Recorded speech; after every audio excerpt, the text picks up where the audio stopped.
पंतप्रधान नरेंद्र मोदी 2047 मध्ये विकसित भारत होईपर्यंत देशाचे नेतृत्व करतील असं मत संरक्षण मंत्री राजनाथ सिंग यांनी व्यक्त केलंय।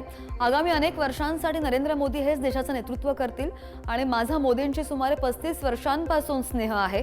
आम्ही पहिल्यांदा झाशीमध्ये भेटलो। विशेषतः पंतप्रधान झाल्यापासून मोदी यांनी अनेक जटिल निर्णय घेतले जे कुणीही गणाचा विचार सुद्धा करणार नाही।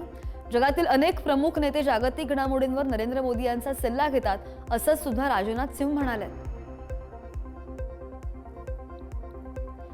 केंद्रीय वाणिज्य आणि उद्योग मंत्री पीयूष गोयल हे उद्या व्यापारासंबंधी चर्चेसाठी अमेरिकेला जाणार आहेत। भारत आणि अमेरिका यांच्यामध्ये गेल्या काही दिवसांपासून व्यापारी तणाव वाढलेला आहे। भारत रशियाकडून कच्चं तेल खरेदी करत असल्यामुळे डोनाल्ड ट्रम्प यांनी भारतीय मालावर 50% टॅरिफ लादलं आणि यानंतर दोन्ही देशांमधील संबंध बिघडल्याचं दिसत होतं।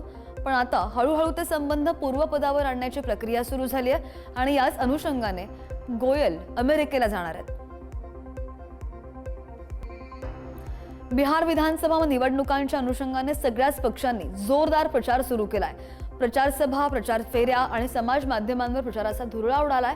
निवडणूक रणनीतिकार प्रशांत किशोर यांचा जनसुराज पक्ष सुद्धा बिहार विधानसभा निवडणुकांच्या प्रचारात आघाडीवर आहे। स्वतः प्रशांत किशोर बिहारमध्ये फिरत आहेत आणि काल एका प्रचार सभेत बोलताना प्रशांत किशोर यांनी नागरिकांना धर्म आणि जातीच्या आधारावर मतदान न करण्याचं आवाहन केलंय। निवडणुकांदरम्यान प्रचारासाठी वेगवेगळ्या पक्षांचे लोक तुमच्याकडे येतील आणि तुम्हाला पैसे देऊ करतील, तुम्ही ते पैसे घ्या असं सुद्धा किशोर म्हणाले।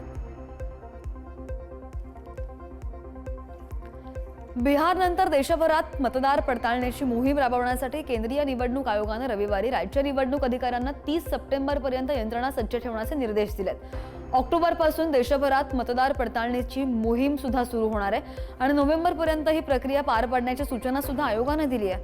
15 दिवसांपूर्वी दिल्लीमध्ये झालेल्या राज्यांच्या मुख्य निवडणूक अधिकाऱ्यांच्या परिषदेत निवडणूक आयोगाच्या वरिष्ठ अधिकाऱ्यांनी त्यांना पुढील 10 ते 15 दिवसात मतदार पडताळणीच्या अंमलबजावणीसाठी तयार राहण्यास सांगितलं होतं। पण अधिक स्पष्टतेसाठी 30 सप्टेंबर ही अंतिम मुदत निश्चित करण्यात आली आहे।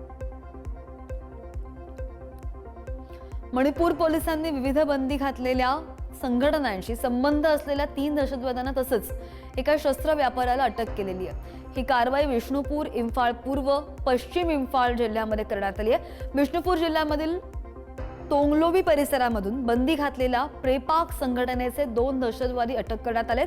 ते सामान्य नागरिक, व्यावसायिक आणि शाळांकडून खंडणी वसूल करण्याच्या गुन्ह्यांमध्ये सामील असल्याचं पोलिसांकडून कळतंय। इम्फाळ पूर्व जिल्ह्यामधून पीपल्स लिबरेशन आर्मी या बंदी घातलेल्या संघटनेचा कार्यकर्ता अटक सुद्धा झालाय। जम्मू काश्मीरमधील डोडा जिल्ह्यामधील सेजधर भागामध्ये 19 सप्टेंबरला सुरक्षा दल आणि दहशतवाद्यांमध्ये चकमक झाली। या चकमकीनंतर परिसरामध्ये अजूनही शोध मोहीम सुरू आहे आणि या भागामध्ये काही दहशतवादी लपले असल्याची माहिती सुद्धा सुरक्षा दलाला मिळालेली होती आणि त्यानंतर सुरक्षा दलांनी कारवाई सुरू केली आहे। दहशतवाद्यांचा खात्मा करण्यासाठी परिसराला वेढा घालण्यात आला, तसंच अतिरिक्त दल देखील मागवण्यात आलेले आहेत।